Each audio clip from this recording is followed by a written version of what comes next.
Hello students. Now आज हम start करेंगे प्रॉपर्टीज ऑफ मल्टीप्लिकेशन। सबसे पहले स्टूडेंट्स मैं आपको बताना चाहूंगा ये एक बहुत इंपॉर्टेंट टॉपिक रहता है board point of view as well as competition point of view से। तो इसीलिए आप इसके नोट्स प्रॉपरली बनाएंगे, इनको नोट डाउन करेंगे और जो मैं क्वेश्चन दूंगा वो घर जाके वापस प्रैक्टिस करेंगे। ठीक है। नाउ इसमें फर्स्ट प्रॉपर्टी जो मैट्रिक्स होता है, matrix is not commutative. Students आपको याद होगा कॉम्यूटेटिव का मतलब था उल्टा पुल्टा एक समान। Means A B is not equal to B A. तो ये ध्यान रखेंगे, मैट्रिक्स में मल्टीप्लिकेशन में पोजीशन और ऑर्डर बहुत इंपॉर्टेंट होता है। पोजीशन मतलब ये पोजीशन है ए बी से पहले आया हुआ है, यहां पे बी ए से पहले आया हुआ है, तो हम ये नहीं कह सकते ए बी और बी ए एक ही चीज है। तो ये चीज ध्यान रखें, क्योंकि जनरली स्टूडेंट क्या सोचते हैं लाइक 2 into 3 into 2 होता है। ये नंबर्स में ठीक है, बट मैट्रिक्स मैंने कहा था एक अलग डिपार्टमेंट है, तो मैट्रिक्स में ये चीज पॉसिबल नहीं है। बट इसमें एक एक्सेप्शन है। वो एक्सेप्शन क्या है? अगर ये इक्वल होते हैं, means if A B is equal to B A, अगर हम कहते हैं क्या ये कभी नहीं पॉसिबल है, ऐसा कोई केस है जब ये पॉसिबल? यस, हो सकता है। ये कब पॉसिबल होगा? If A B is equal to B A, it means आपको ये ध्यान रखना है कि ये तभी पॉसिबल है if A B is equal to I. I क्या होता था? आपका आइडेंटिटी मैट्रिक्स। तो क्लियर है स्टूडेंट्स कि ए बी बी ए के इक्वल नहीं होता, जनरली ये एक दूसरे के इक्वल नहीं होता, means they are not commutative. But अगर ये एक दूसरे के इक्वल हैं तो आपको ये कंडीशन ध्यान रहनी चाहिए। स्टूडेंट ये क्वेश्चन बहुत पूछा जाता है, इसका आगे हम इनवर्स में भी एप्लीकेशन करेंगे, आगे है थ्योरीज, बट आपको ये चीज ध्यान रखनी है। ठीक है। नाउ फर्स्ट पॉइंट कम्यूटेटिव का हो गया। नाउ सेकंड पॉइंट,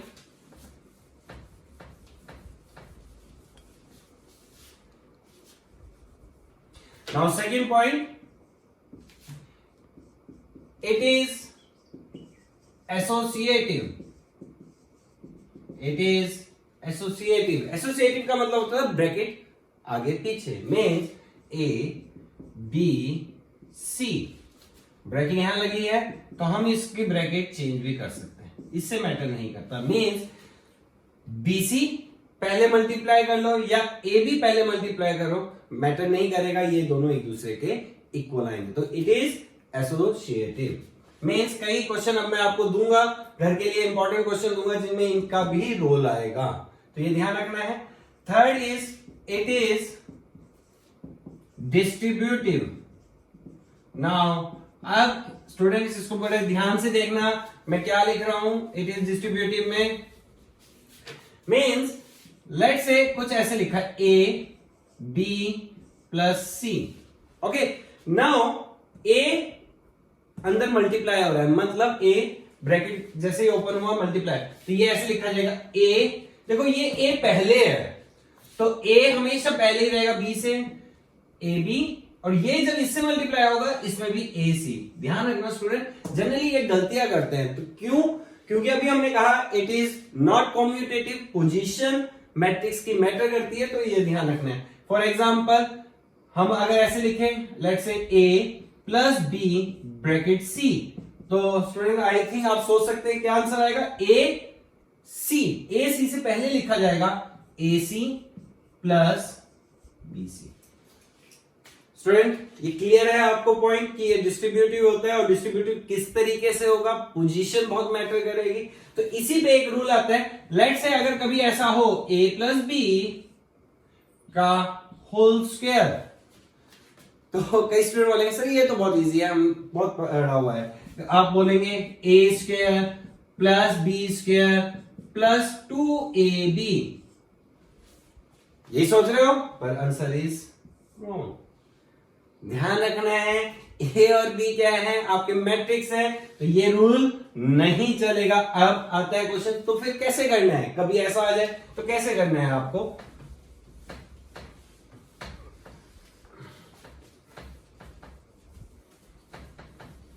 तो देखते हैं। तो अब देखो a प्लस बी का होल स्क्वायर, तो हम इसको सबसे पहले लिखेंगे a प्लस बी,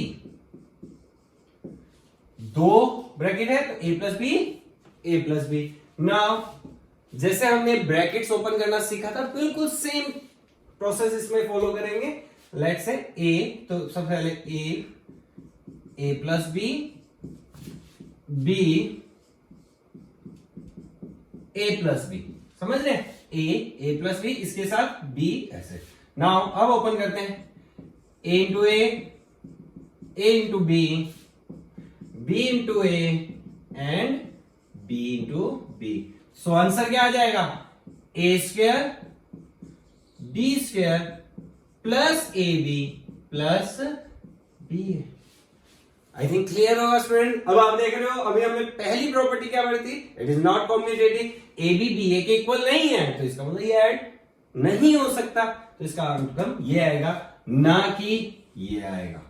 तो स्टूडेंट ये ध्यान रखना है, कभी भी ऐसा होल स्क्वायर आ जाए, दो मैट्रिक्स एडिशन में है, सब्ट्रैक्शन में, और उसका होल स्क्वायर हो, क्यूब हो, तो आपने इस प्रोसेस को फॉलो करना है। ये ध्यान रखेंगे स्टूडेंट, जो कंपटीशन की तैयारी कर रहे हैं उनको ये चीज बहुत अच्छे से ध्यान रखनी है, क्योंकि ये पेपर में काफी पूछा जाता है। मतलब क्वेश्चन नहीं आता, मतलब बीच में एक पार्ट रहता है इसका, ठीक है। नाउ अब मैं इसी पे बेस्ड आपको एक क्वेश्चन दे रहा हूं घर के लिए। आज फिर क्वेश्चन मिल रहा है आपको, लेट्स सी, मैं फिर से चेक करूंगा इस बार।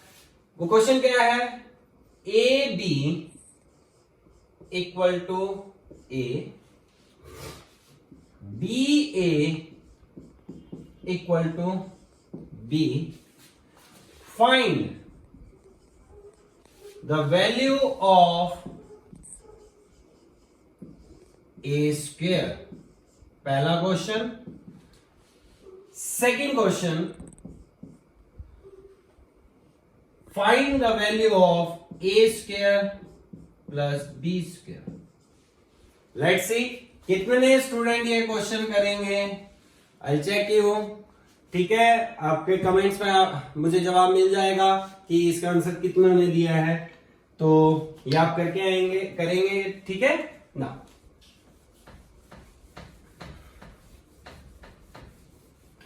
नाउ नेक्स्ट प्रॉपर्टी आती है, that is a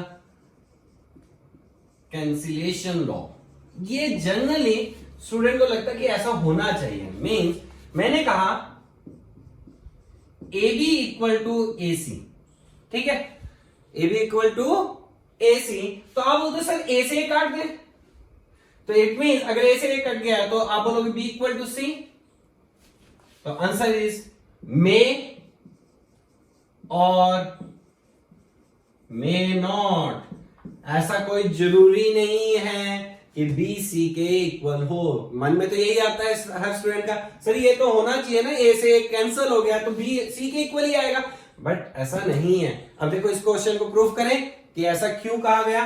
let's say हमने ए को कहा 1 1 1 1, बी की वैल्यू लिख ली हमने लेट्स से 2 3 4, लेट्स से इसको भी 3 ले लें, एंड सी को हम ले लेते हैं 4 3 2 3। कर सकते हैं हम। अब एक बात बताइए पहले, क्या ए सी के इक्वल है? Answer is no. चलो अब ए बी निकालें, तो हम कहते थे फर्स्ट रो फर्स्ट कॉलम। तो आई थिंक आपने अगर फर्स्ट 5 क्वेश्चन किए एनसीईआरटी के एक्सरसाइज 3.2 के, तो आपको ये पता है कैसे मल्टीप्लाई करना है। तो इसलिए मैं थोड़ा सा फास्ट कर रहा हूं। फर्स्ट रो फर्स्ट कॉलम, तो 2 और 6 6, ओके। नाउ सेकंड और ये 6 6। नाउ एसी करके देखें, एसी करेंगे 1 4 6 6 6 6। तो आप लोग देख रहे होंगे ए बी एसी के इक्वल है, बताओ एक जैसा है, बट क्या बी सी के इक्वल है? नहीं है। तो पॉइंट क्लियर है कि ए बी अगर एसी के इक्वल है तो कोई जरूरी नहीं है बी सी के इक्वल, इसीलिए हमने ये लिखा मे और मे नॉट। अगेन ये ऑब्जेक्टिव क्वेश्चन में पूछा जा सकता है इस टाइप का क्वेश्चन। तो अब आपके माइंड में बैठ गया है कि हाँ ये हमेशा नहीं होता। नाउ नेक्स्ट पॉइंट आता है,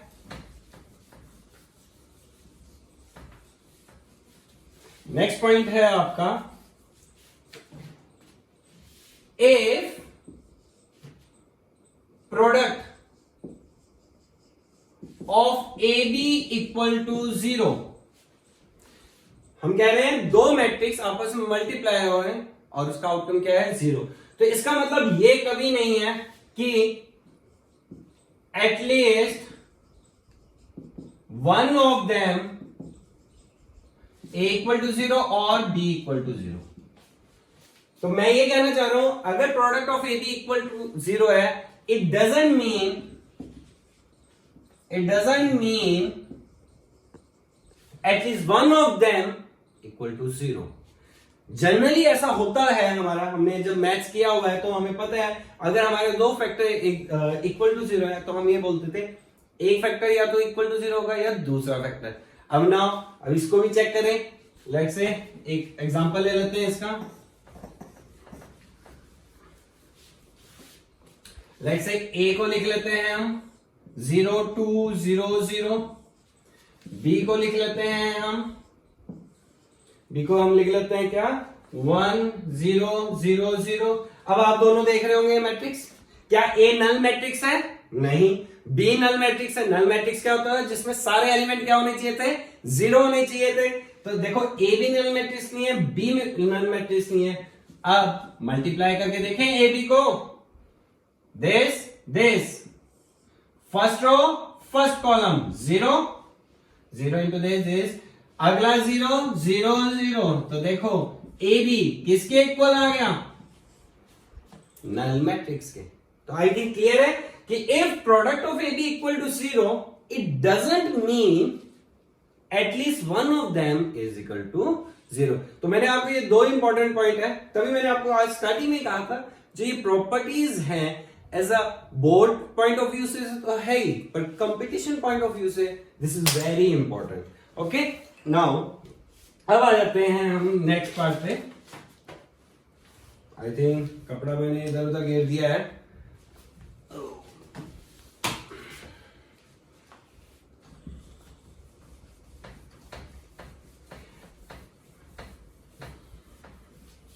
ओके, चलो अब आते हैं कुछ पॉइंट्स जो आपको मल्टीप्लिकेशन में याद रखने चाहिए।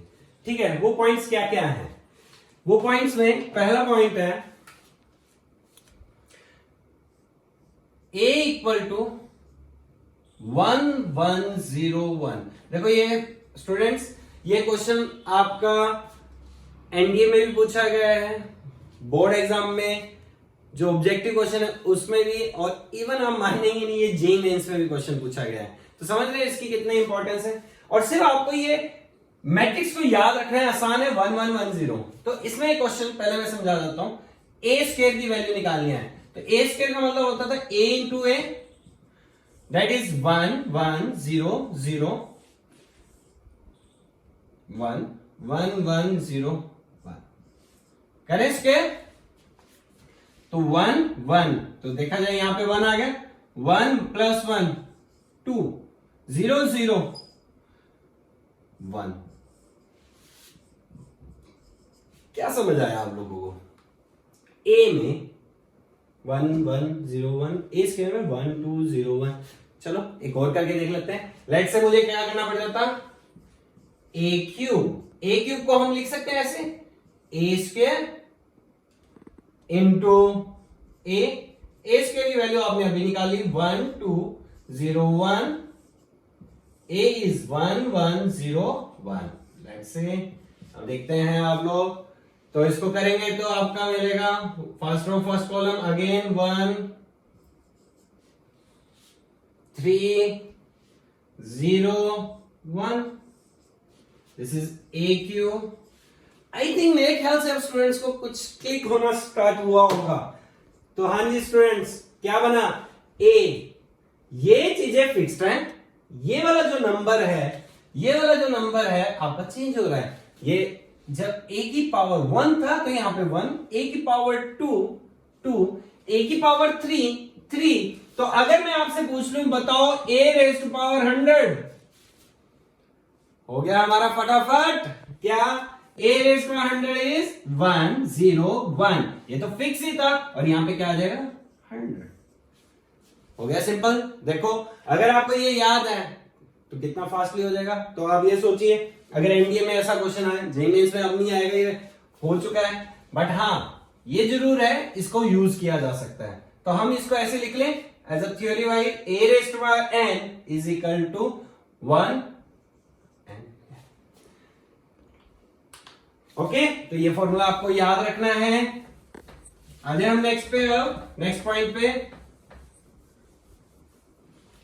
देख लें। सेकेंड इसी टाइप की एक और चीज याद रखनी है। अगर a इज इक्वल टू 1 1 1 1 1, मतलब सारे एलिमेंट्स की वैल्यू 1 1 1 है, ठीक है। और अब आपको बोला जाए a स्क्वायर निकालना, तो a स्क्वायर हो जाता है 2 2 2 2। अगर आपको a क्यूब निकालने के लिए बोल दिया जाए तो ये हो जाता है 4 4 4 4। अब कई स्टूडेंट के माइंड में आ रहा है अगर मैं a रेज़ टू पावर 4 बोलूं, ये आप निकाल सकते हो, ठीक है। a रेज़ टू पावर 4 बोलूं तो क्या बोलेंगे सर 6 6 6, हाँ मजा आ रहा होता है गिनती गिनने में, 2 2 2 4 ऐसे नहीं, 1 2 4, अगला आएगा 8 8 8 8, ठीक है। अब आप इसमें रिलेट करते हैं चीजें। 1 is basically 2 raise to power 0, यहां पावर थी 1, यहां 2 था, यहां पावर थी 1, यहां पावर 3 थी, यहां है 2 की पावर 2, यहां 4 है, यहां क्या है 2 की पावर 3। तो अब मुझे बताओ अगर मैं लिखता हूं a रेज़ टू पावर 100 तो क्या होगा 2 रेज़ टू पावर, यहां पे हमेशा एक नंबर इससे कम होता है, तो 2 raise to power 99, 2 raise to power 99, 2 raise to power 99, 2 raise to power 99 means a raise to power 100। हमने स्केलर मल्टीप्लिकेशन किया था, स्केलर मल्टीप्लिकेशन का मतलब था कि हम एक सिंगल क्वांटिटी सबसे मल्टीप्लाई करना, वैसे ही कॉमन भी निकल सकता है, तो 2 raise to power 99 1 1 1 1 and 2 raise to power 99, इसको हम क्या लिख सकते हैं a, तो a raise to power 100 is equal to this. I think clear है। तो आपका सेकंड ये हो गया, ध्यान रहेगा स्टूडेंट्स, इसको नोट डाउन जरूर कर लेना। अपनी जो आपकी थ्योरी कॉपी बन रही है उसमें ये एज इट इज आपने याद रखना, ये और ये, ठीक है। ओके, नाउ नेक्स्ट पे आ जाते हैं।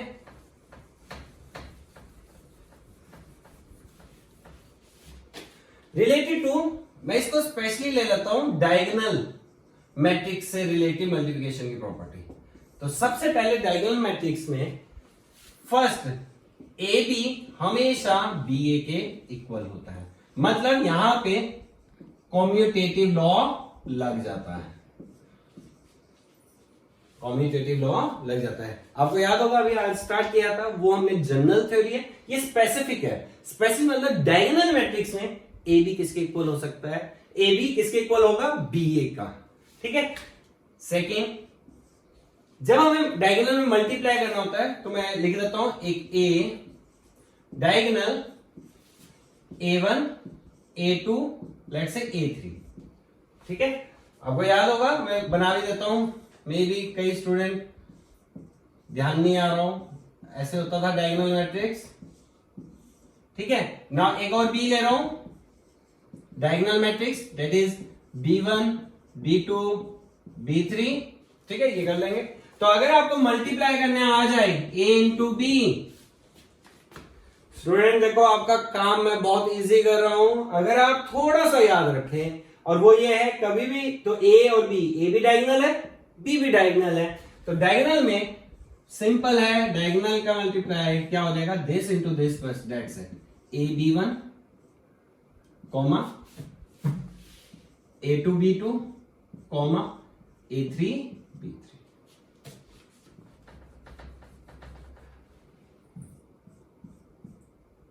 क्लियर है? Means A B equal to,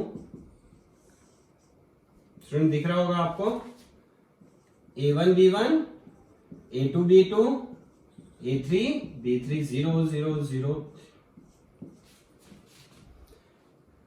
clear है? तो अब इजी हो गया ना कि हमें वो first row, first column, first second row, first column ऐसा कुछ नहीं करने की जरूरत है। नाउ इसी से एक प्रॉपर्टी निकलती है, let's say A equal to, हमने कहा डायगोनल मैट्रिक्स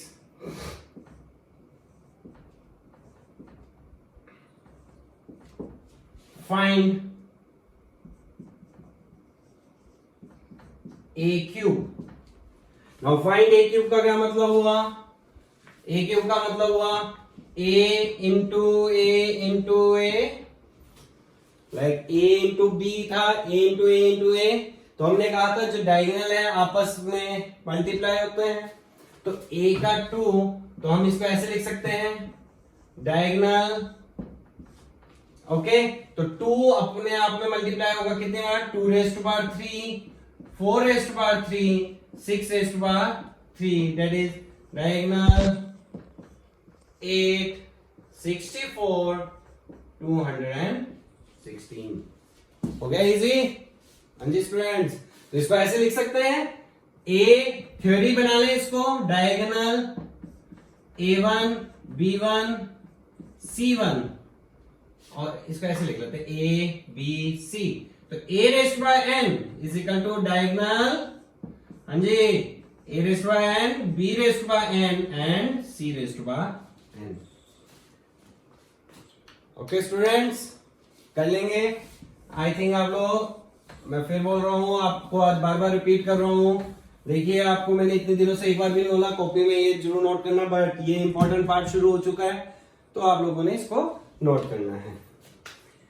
क्लियर है? तो इसमें एक क्वेश्चन ऐसा भी आ सकता है, n कुछ भी हो सकता है, n यहां पे लिख लेते हैं, n belongs to i, i का मतलब है इंटीजर। तो अगर मैंने कहा a is equal to diagonal 2 4 6 और आपको बोला जाए फाइंड a माइनस, तो हम इसको कैसे लिख सकते हैं? DIAJ, यही same property, 2 raise to power minus 1, 4 raise to power minus 1, 6 raise to power minus 1, that is 1 by 2 0 0 0, 1 by 4 0 0 0, 1 by 6, खत्म। और ये क्वेश्चन पूछा जाता है स्टूडेंट्स, ये ध्यान रखेंगे, ये क्वेश्चन हमारा इंपॉर्टेंट है, तो ये ध्यान रखेंगे कि n बिलोंग्स टू इंटीजर, और ये वाले अप्लाई कर रहे, ठीक है सर? तो आप लोगों को आई थिंक ये क्लियर हो गया होगा, तो मैं ये रब कर देता हूं। तो ये थी हमारी प्रॉपर्टीज ऑफ मल्टीप्लिकेशन, ओके, ठीक है। चलो अब आते हैं कुछ स्पेसिफिक क्वेश्चन एनसीईआरटी के जो आपको यूज होंगे। एक्सरसाइज मैं लेके आया हूं लिख के आपके लिए, ठीक है। तो सबसे पहले हम स्टार्ट करते हैं क्वेश्चन नंबर 7 से, ओके। क्वेश्चन 7, एक्सरसाइज 3.2, ठीक है।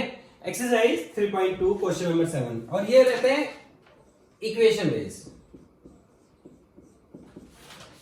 Means 2 3 4 0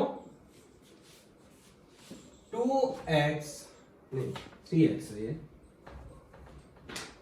3x plus 2y equal to 2 minus 2 minus 1 5। और आपको बोला गया है find matrix x and y, x और y क्या है? आपका मैट्रिक्स है। तो आपने इस क्वेश्चन को प्योरली इक्वेशन के हिसाब से सोचना है। ये दो इक्वेशन है, ये एक सोच लो एक नंबर है। तो जैसे हम इक्वेशन सॉल्व करते थे, इक्वेशन में क्या करते थे? x और x के कोफिशिएंट को सेम रखते थे। तो मैं इसको फर्स्ट इक्वेशन डाल लूं और इसको सेकंड इक्वेशन, हाँ जी स्टूडेंट। तो अब सबसे पहले हमने ट्राई करा कौन सा? x के कोफिशिएंट को सेम रखना है। तो फर्स्ट इक्वेशन को इससे मल्टीप्लाई किया जाए 3 से और इसको 2 से, तो मल्टीप्लाई 3 फर्स्ट इक्वेशन या इसको ऐसे लिख लें, multiply first equation by 3 and second equation by 2। तो फिर बताइए क्या बन जाएगा, 3 से करेंगे तो ये 3x, वेरी गुड। 3x कैसे होगा, 3 to the 6x, 9y, और यहां पे भी 3 एज अ स्केलर मल्टीप्लाई होगा, 2 3 4 0। अगला 2 से, तो again 6x plus 2 to the 4y 2, ठीक है। अब ये इक्वेशन को प्रॉपर ऐसे आप सॉल्व कर सकते हैं। तो हम यहां प्लस माइनस, यहां पे भी प्लस माइनस, तो ये कैंसिल हो गया। 9 में से 4 गए, 5y इक्वल टू, अब इसको प्रॉपर मैट्रिक्स के एडिशन और सब्ट्रैक्शन के रूल से करना है सॉल्व। तो 3 को अंदर ले जाते हैं हम, 6 9 12 0। स्टूडेंट देख लेना अगर कोई कैलकुलेशन एरर हो तो देख लेना। -2 को अंदर ले जाएं तो दैट इज 4 -4 -2 10। नाउ अब आ जाते हैं 5y इक्वल टू, सब्ट्रैक्ट कर सकते हैं, 6 में से 4 गए, 2 9 माइनस माइनस प्लस कितना, 13 12 माइनस माइनस प्लस 14 एंड -10। तो y निकालना है, y इक्वल टू, ये 5 इस साइड आ जाएगा, 1/5। हमने लास्ट लेक्चर में भी किया था ये, 2 13 14 -10, ठीक है। And y matrix equal to 2/5 13/5 14/5 and -2। ये हमारा y आ गया, ठीक है स्टूडेंट। तो ये y आ गया आपका। अब x कैसे निकाला जाएगा, सोचिए x कैसे निकालेंगे। इसको किसमें, या तो फर्स्ट इक्वेशन में पुट कर देंगे या सेकंड में, एंड आपका कैलकुलेट हो जाए। Okay, question number 13। Now fx is equal to this, and हमें ये प्रूफ करना है fx into fy is equal to fx plus 1। तो स्टूडेंट सबसे पहले थोड़ा सा ट्रिग्नोमेट्री वापस आ चुकी है। आपको cos x प्लस वाई का formula, sin x plus y का फॉर्मूला आना चाहिए। तो मैं आपके लिए पहले वो फॉर्मूला ही लिख देता हूं, cos x plus y, plus और माइनस दोनों के लिए यूज कर लेंगे हम, cos x cos y minus sin x sin y। तो प्लस होता तो यहां माइनस, और अगर माइनस है तो यहां पे प्लस। सेम वे में sin x प्लस वाई का फॉर्मूला होता था sin x cos y plus cos x sin y। तो प्लस में प्लस होता था, माइनस में माइनस, क्योंकि ये फॉर्मूला इसमें ये यूज होगा। तो हमारे को fx पता है। अब सबसे पहले हम निकाल लें fx इंटू fy। स्टूडेंट्स आपको ये फंक्शन समझ आ रहा है कि x का मतलब है x वेरिएबल। तो अगर मैं यहां x की जगह y लिख रहा हूं तो जहां जहां x लिखा है वहां क्या आ जाएगा, y आ जाएगा। तो अब हम इसको लिखते हैं ऐसे, cos x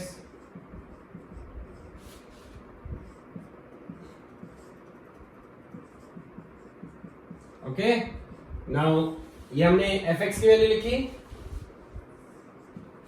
fy की value cos y minus sine y 0 0 1 0 0।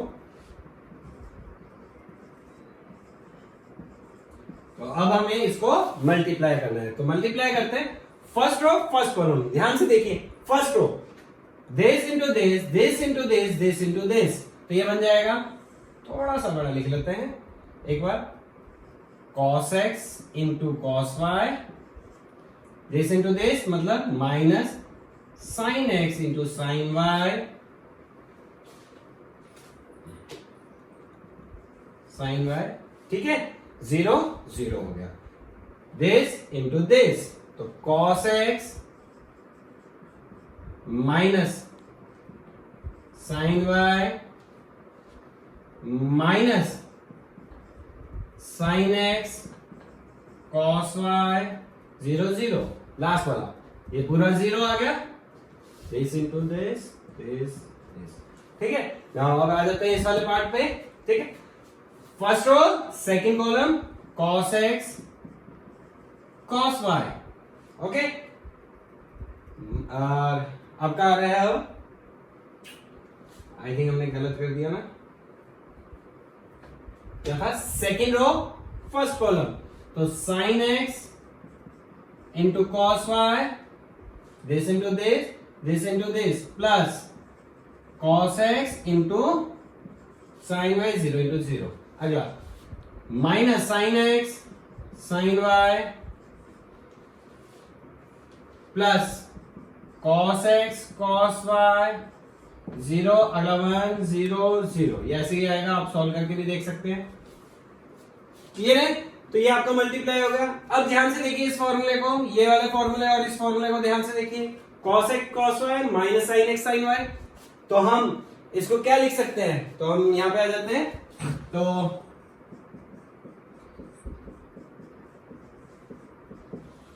Okay ध्यान से, तो ये कंबाइन होके क्या बन जाएगा, cos x plus y, okay. Now इसमें देखो ये माइनस ये दोनों माइनस कॉमन ले लें, तो ये प्लस प्लस रहेगा, तो ये बना देखो cos x sin y sin x cos y, तो क्या था, ये है हमारा, तो माइनस बाहर लिख के sin x प्लस वाई, अगला तो 0 0 1 0 0, ये तो थी। नाउ ये प्लस वाला है, तो ये बन जाएगा आपका sin x plus y, and this one is, यहां से देखिए ये बन जाएगा cos x प्लस वाई। तो fx इंटू fy की वैल्यू ये आई। तो अब आप वापस आ जाते हैं, fx ये था, तो मैंने अभी बोला था अगर ये x है तो यहाँ x, तो अगर यहाँ y है तो ये y, यहाँ z है तो यहाँ z, तो अगर यहाँ x प्लस y है तो वहां पे भी क्या आएगा, x प्लस y। देखो तो हम इसको लिख सकते हैं fx fy equal to fx plus, तो ये हो गया आपका प्रूफ। ओके स्टूडेंट, नाउ अब एक एग्जांपल लेते हैं। एक ए मैट्रिक्स है, आपको गिवन है और आपको वैल्यू निकालनी है इस इक्वेशन की, that is 2a square minus 3a plus 4i। तो इसमें सबसे पहले हम देखते हैं a स्क्वायर, मतलब a का स्क्वायर करना है। तो हमने ये मैंने आपके लिए पहले से ही करके रखा है, a स्क्वायर a इंटू ए, या आई थिंक आपस में मल्टीप्लाई कर सकते हैं। तो a स्क्वायर की वैल्यू आ गई, ठीक है, यहां से a स्क्वायर की वैल्यू आ गई। नाउ नेक्स्ट इज 3a, तो हम इसको इस तरह भी लिख सकते हैं, 3a को मैं वापस लिख देता हूं आपके लिए, 3 बाहर रख लेते हैं, ओके। और a की वैल्यू है 2 4 1 2, ओके। फिर है 4i ये। नाउ हमने क्या करा, सेपरेट तीनों की वैल्यू निकाली। अब इसको हम इक्वेशन में पुट करेंगे, कैसे, 2a square minus 3a plus 4i, तो 2a स्क्वायर की वैल्यू 8 16 4 8, ओके। 3a ये वैल्यू लिखी हुई है, तो वापस 3a की value 2 4 1 2 plus 4i, i is identity matrix होता था आपका 0 1, ठीक है। अब इसको आगे हम मल्टीप्लाई कर सकते हैं, तो ये बन जाएगा 16 32 8 16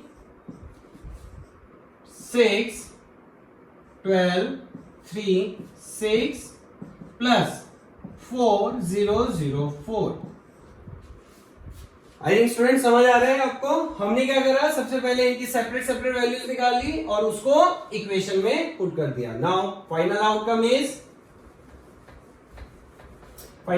इज इनको ऐड कर लेते हैं। सबसे पहले ऐड कर लो या इनको सब्ट्रैक्ट कर लो, ठीक है। तो सब्ट्रैक्ट करा तो 16 में से 6 10 20 5 10, ओके, प्लस 4 0 0 4, कितना आ गया 14, 25, 40। क्लियर है? ओके। नाउ स्टूडेंट अब हम लास्ट क्वेश्चन में आते हैं अपने, that is a equal to this and equation given है if a square is equal to this and find k। Now इस क्वेश्चन में अगेन ये बिल्कुल सेम पिछले वाले जैसा क्वेश्चन है, बट उसमें वैल्यू पूछी गई थी, इसमें k की वैल्यू पूछी गई है। तो अगेन हमने क्या कहा था, सबसे पहले a स्क्वायर निकालेंगे, a square is a into a, 3 minus 2 4 minus 2।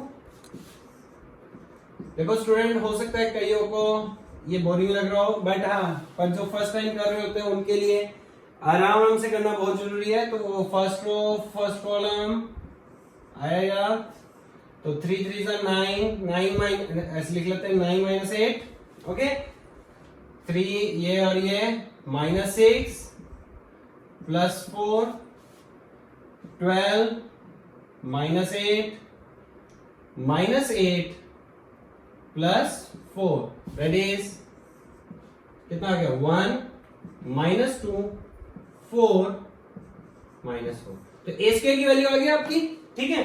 Now A square के ए 2i। अब इस इक्वेशन में हम इसको रिप्लेस कर दें, आप इसको इस तरह देख सकते हैं, ए स्क्वायर के ए माइनस 2i। ओके, नाउ ए स्क्वायर की वैल्यू आ चुकी है आपके पास 1 माइनस 2 4 माइनस 4 के ए की वैल्यू है हमारी 3 माइनस 2 4 माइनस 2।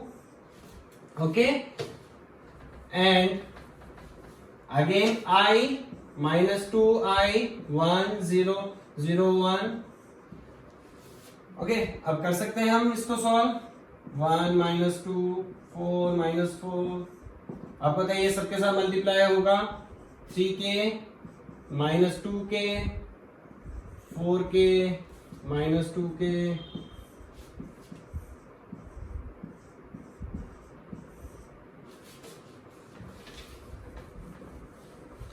ठीक है, यहां तक पता लग गया आपको, ठीक है। अब इनको कर देते हैं, तो ये इक्वेशन बन जाएगी 1 माइनस 2 4 माइनस 4, ठीक है, 3k minus 2 minus 2k 4k minus 2k minus 2। Okay, now अब ये दोनों मैट्रिक्स आपके क्या हो गए, इक्वल मैट्रिक्स हो गए। तो हम क्या कहते थे, ये एलिमेंट इसके इक्वल होगा, तो 1 equal to 3k minus 2, 3k is equal to 3k equal to 1। Now अभी इतने कुछ नहीं होना, हमें सारों को चेक करना होता है, तो अब इसको चेक करते हैं। माइनस 2 किसके इक्वल होना चाहिए, माइनस 2k, यहां से भी k की वैल्यू क्या आई 1। नाउ इसको भी चेक करना पड़ेगा, 4k इक्वल टू 4, यहाँ पे भी वैल्यू k की क्या आई 1, लास्ट बचा है, अगर ये भी 1 आ गया तो हम डिक्लेयर कर देंगे k की वैल्यू 1। माइनस 2k माइनस 2, तो ये आ गया minus 2 equal to minus 2k, और यहां से भी k की वैल्यू क्या आ गई 1। तो ओवरऑल हमें चारों चेक करने पड़ते हैं, सब्जेक्टिव में आपको ये चारों चेक करने पड़ेंगे कि k की वैल्यू क्या है। तो चारों में k की वैल्यू क्या आई, तो answer is k equal to 1। I think student आप लोगों को क्लियर है। आज का लेक्चर काफी इंपॉर्टेंट था क्योंकि इसमें आपकी प्रॉपर्टीज थी, कुछ क्वेश्चन किए हैं मैंने कि आपके जो जिससे कि एनसीईआरटी के क्वेश्चन आराम से सॉल्व हो सके। तो आज थोड़ा सा काम ज्यादा है, तो वो काम क्या है, एनसीईआरटी की एक्सरसाइज 3.2 क्वेश्चन नंबर 6 से लेके क्वेश्चन नंबर 22 तक ये क्वेश्चन आप कंप्लीट करेंगे। प्लस स्टूडेंट अब आपकी स्टेशनरी की दुकान खुल चुकी है, बुक सेलर की दुकान खुल चुकी है, तो आप एक एनसीईआरटी खरीद लेंगे। दूसरा बुक जो आप खरीदेंगे, जनरली मैं जो आपको सजेस्ट करता हूँ that is R D Sharma, वो आप खरीद लेंगे। ओके, तो ये आप क्वेश्चन कर लेंगे।